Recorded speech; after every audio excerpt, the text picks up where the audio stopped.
Pro Group Management. Workers' comp that works for you.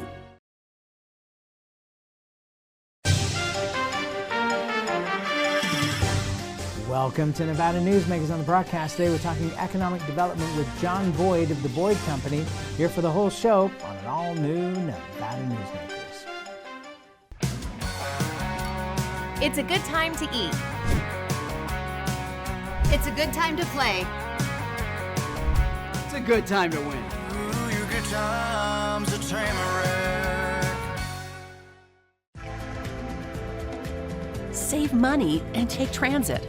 Did you know you can ride the bus all day for less than what it would cost you for a gallon of gas? Plan your trip now by going to rtcwashoe.com. For 50 years, Nevada Heating has been keeping people comfortable in their homes. At Nevada Heating, call the Do It Right guys and get the air conditioning back on today. That's the Nevada Heating way. Why sweat for days on end when Nevada Heating can get your air conditioning fixed today? Call us today and we'll fix it today at 323-5585 or schedule us on our website at nevadaheating.com.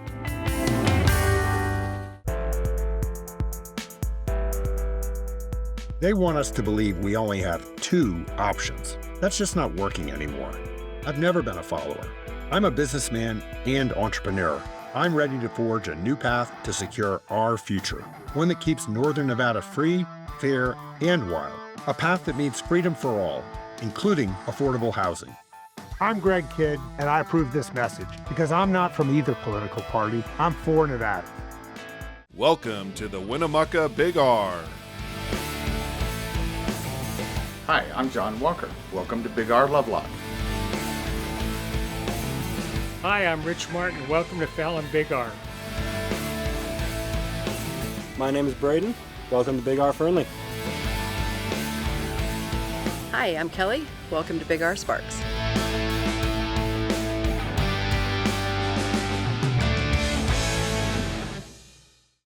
This is Nevada Newsmakers with host Sam Shad on No Holds Barred Political Forum. Now, from the Nevada Newsmakers broadcast headquarters, here is Sam Shad. And back on Nevada Newsmakers, we're delighted to welcome to the program for the first time John Boyd with the Boyd Company. The Boyd Company has been around since 1975 and specializes in site selection. Pleasure to have you on the program, sir. Hi, Sam. It's great to be with you. So let me start out with this, which is, well, first of all, I should say that your list of clients is like a who's who. Everybody from AT&T, CenturyLink, Chemical Bank, Deloitte & Touche, Dell, Discover Card Services, GlaxoSmithKline, JP Morgan Chase. I mean, it's a lot of biggies. Nevada has been just an incredible location in the last few years, especially with the Tahoe Reno Industrial Center, which kicked off in 1998, but really exploded when Tesla came in. And from my understanding, the reason that Northern Nevada has been so popular, and Southern Nevada too, is we have relatively inexpensive land. We also have relatively inexpensive power. And, it's easier to get things approved in Nevada than it might be in other places, especially in places like Story County and North Las Vegas. Am I hitting the points correctly there? That's right, Sam. Our firm views Nevada as one of the nation's premier states for doing business for a number of reasons. Obviously, a superior tax climate. You have a very pro-business regulatory environment, a business-friendly tort system.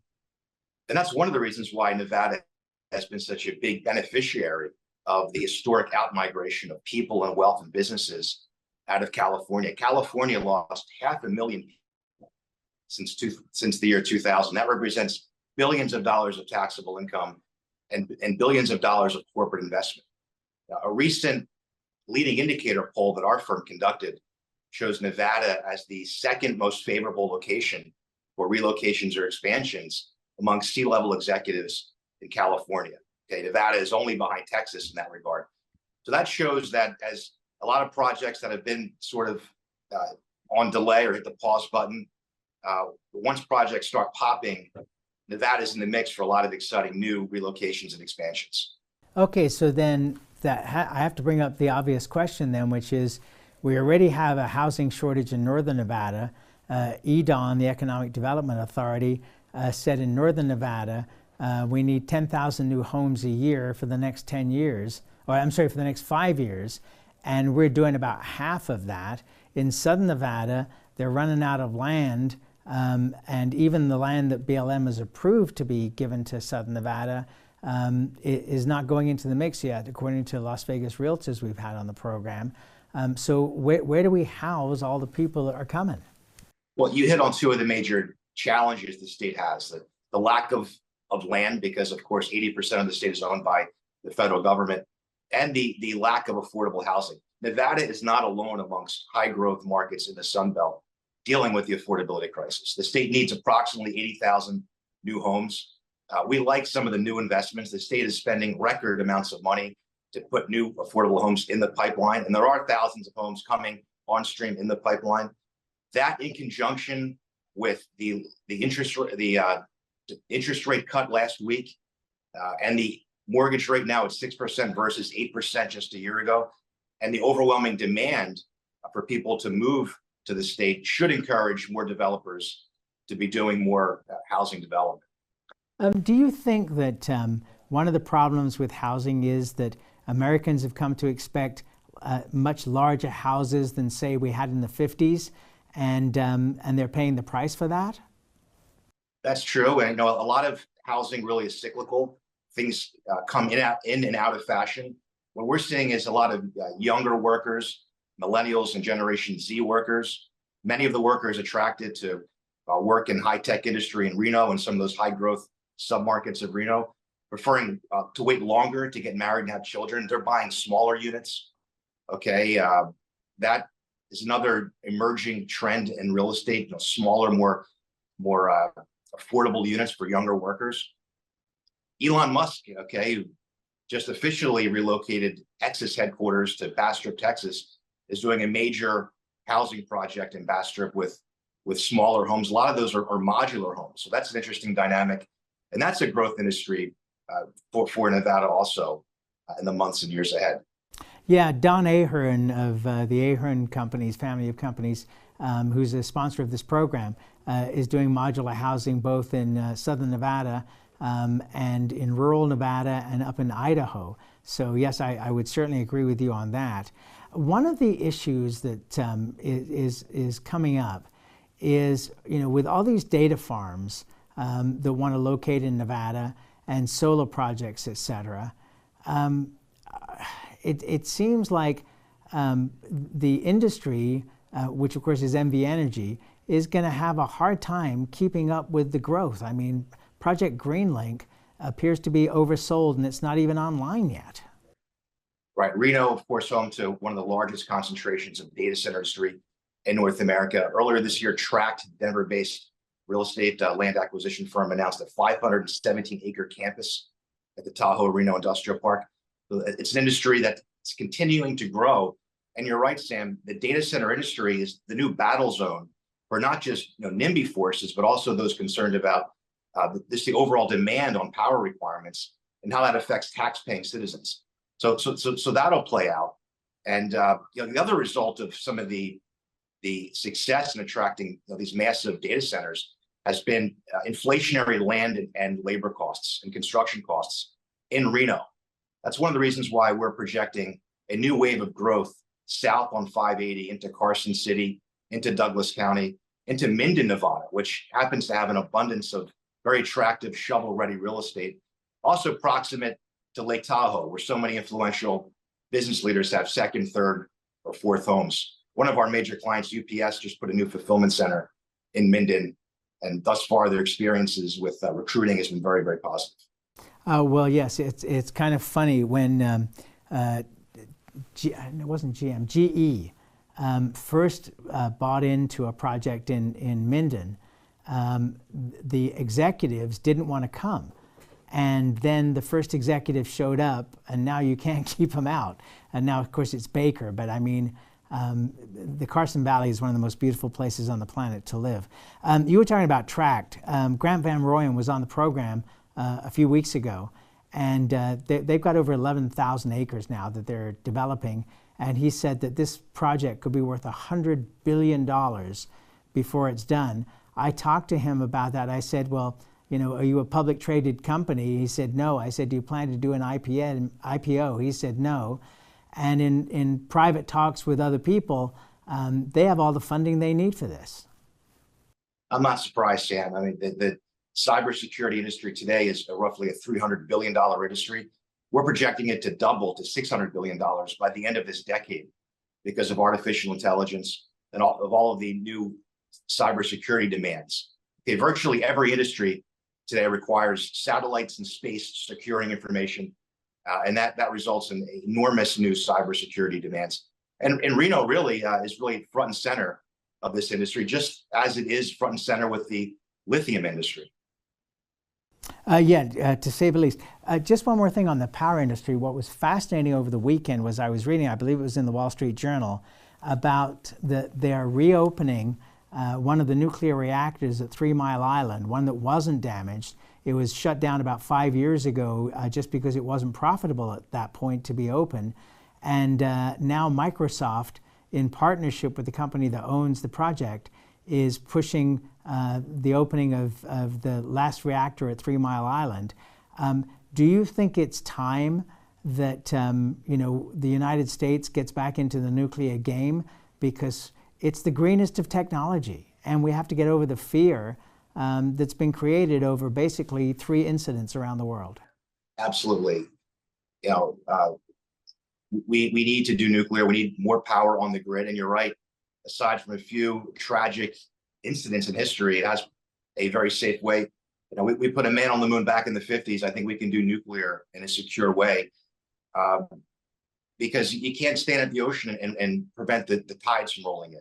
Okay, there's an overwhelming need for power throughout the globe, and that's a very smart way to do it if it's done safely. Hey, I want to go back to the housing question because last week we were in Washington, D.C., interviewing our congressional delegation. Actually, it was 2 weeks ago now.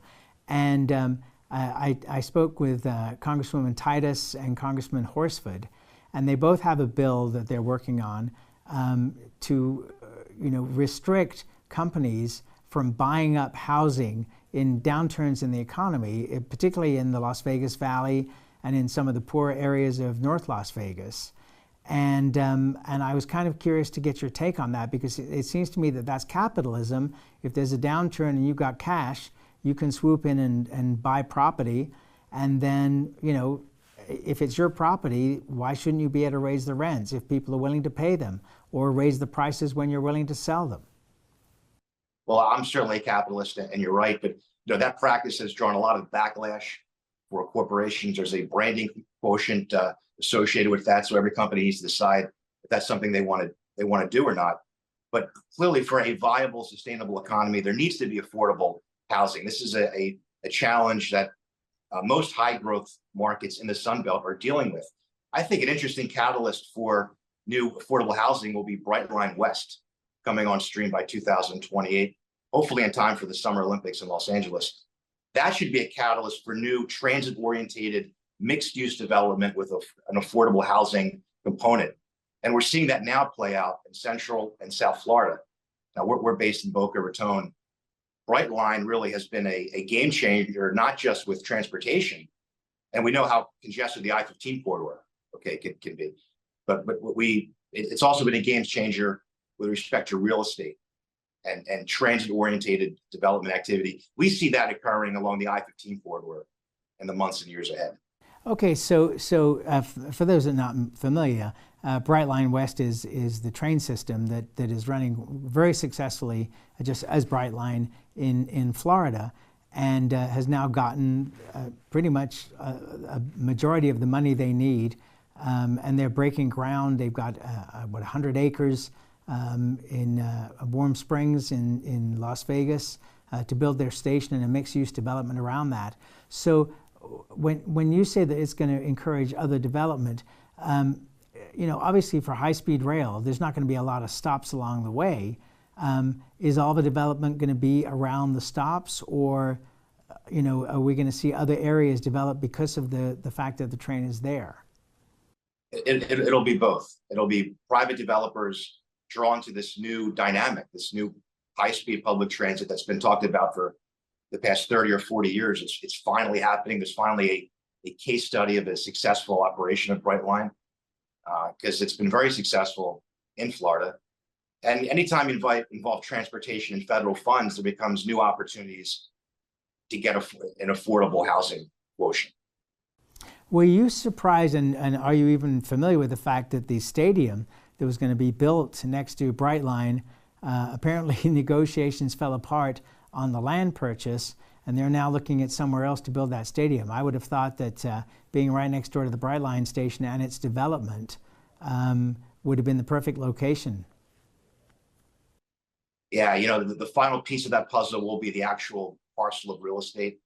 It's been a contentious situation with the mayor's office and other parties, but there's no denying that Nevada is now a global superpower with sports. It brings $3 billion of revenue to the state coffers.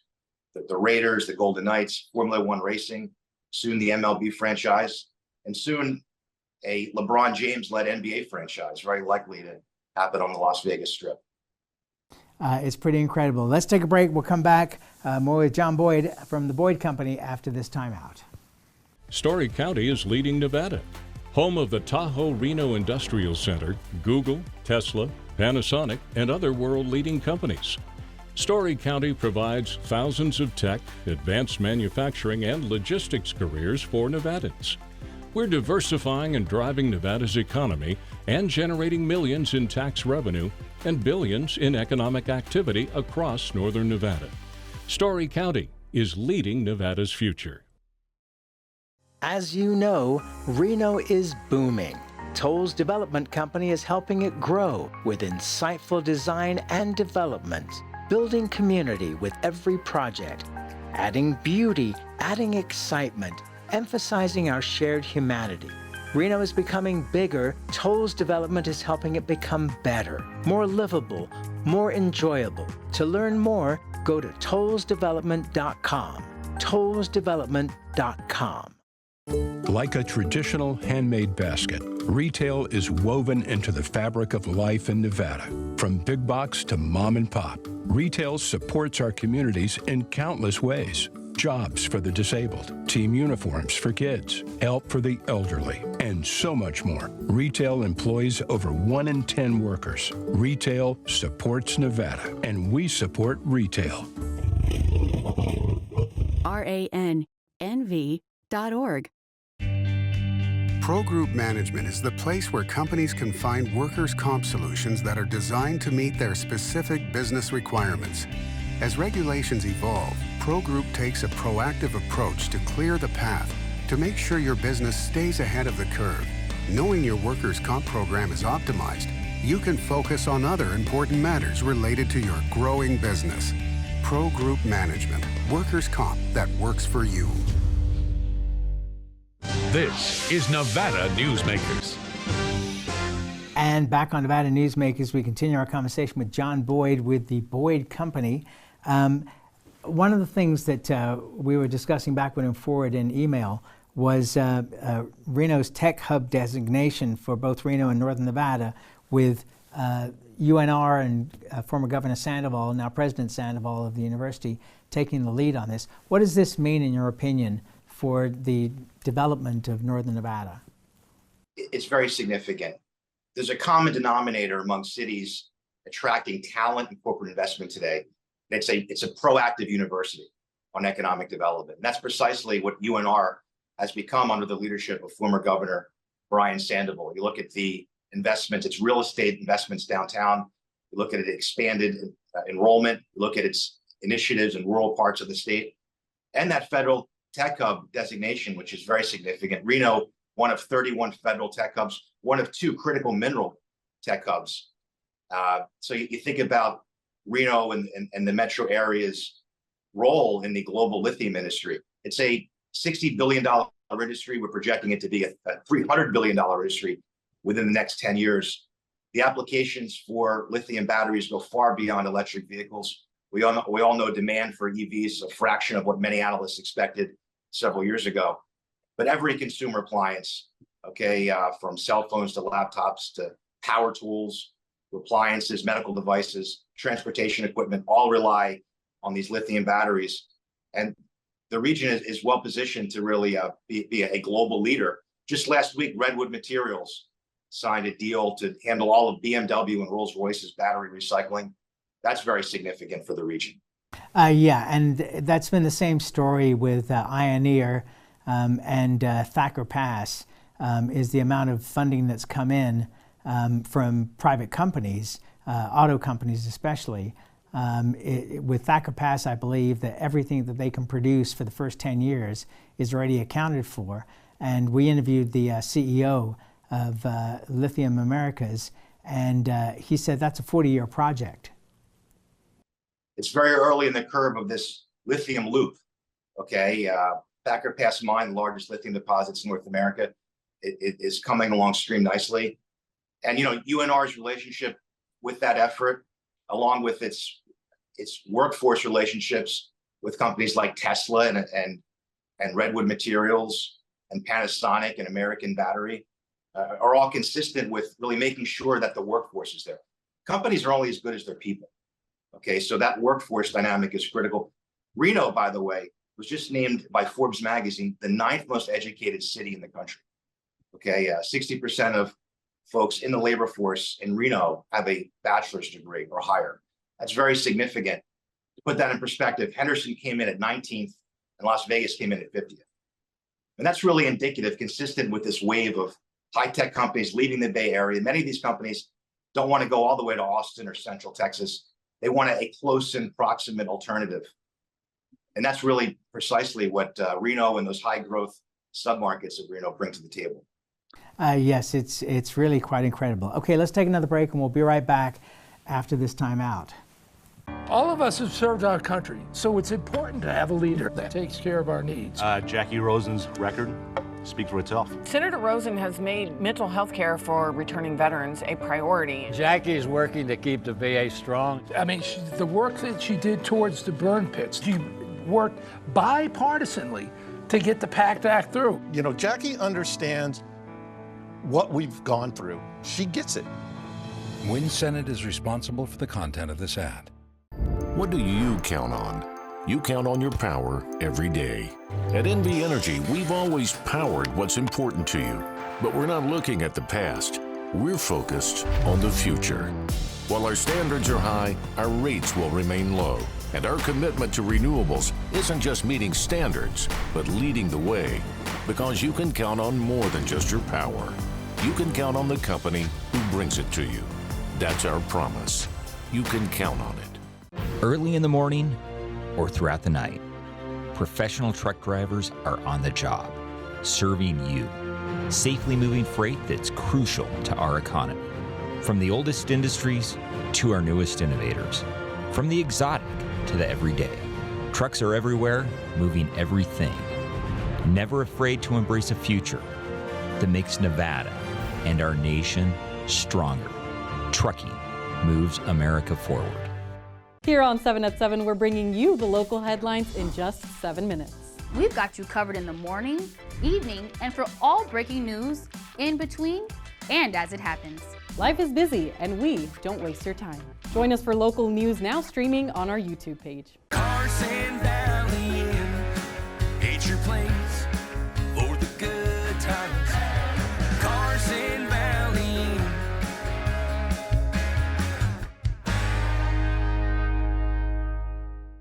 This is Nevada Newsmakers. And back on Nevada Newsmakers, we continue our conversation with John Boyd with the Boyd Company.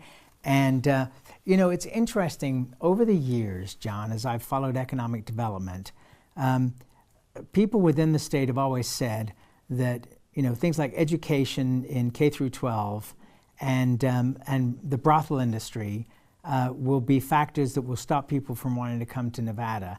And yet, that I've never seen one company that was a major company that ever walked away because of that. Have you, in your discussions?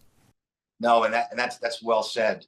You know, companies clearly care about workforce. They like the initiatives the state's doing to promote STEM and more spending for K through 12, expand charter school service. initiatives to help districts with a shortage of teachers, to hire those teachers. All of that is good. Okay, but in terms of being a deal killer, very rarely is it a deal killer, especially when you look at Nevada's unemployment rate, which is higher than national average, as a wide applicant of attractive hirees for companies, particularly those leaving California. And you know, it's a place where money goes where it's wanted. Okay, and the other factor happening with the state is there's so many high-profile ambassadors from every facet of life, captains of industry, media titans, you know, former professional athletes that now call Nevada home. Okay, the movie industry, which is set to really take off pending film incentives. We'll see what the legislature does when it meets in February. But that becomes, you know, a economic development asset for the state. Okay, the high-profile, influential people that now call the state home, whose families are thriving there. That encourages their peers to not just buy a second or third home in Vegas or Reno or Lake Tahoe, okay, but to make it their primary residence and to raise their families there. We're seeing that play out with many of our clients. We're almost out of time here, but I just want to add that if the film industry really wants to know how to make things work in Nevada, call Tyler Perry as a consultant. We'll have it nailed. This is where we got to leave it today. I thank you for doing this. This was a fun conversation. I look forward to having you back, sir. Thank you, Sam. And we'll be right back. Imagine a magical garden that feeds Carson City's hungry and homeless, teaches our high school students agriculture, creates hanging floral displays to beautify downtown, and yet charges nothing. It's not magic. It's the Greenhouse Project. It's real, it's growing, and it needs your help. Go online to carsоncitygreenhouse.org so together we can grow it forward. Southwest Specialties has been making the homes and businesses of Nevada beautiful for more than 20 years. Their experienced designers and craftsmen create the walkways, backyards, water features, and a variety of outdoor cooking areas that add curb appeal and value to your investment. Call today or visit them at their website and see how they can make your outdoor spaces special. Southwest Specialties, creative, distinctive, beautiful. Modern boutique Ahern Hotel and Event Center sits at the heart of the Las Vegas Strip. 2 floors of meeting and event space are ideal for groups and conventions. Stay in one of 200 luxurious rooms and suites. Brand your event throughout the property. Flexible event spaces make for easy planning and personalization. Take over the entire hotel with a full buyout option. As always, you can watch Nevada Newsmakers 24 hours a day on various platforms, including television, radio, our website, audio and video podcasts, YouTube. If you want to find the show, you can find it pretty darn easily. And we cover politics, business, health, and education. Thanks for watching. We'll see you on the next broadcast.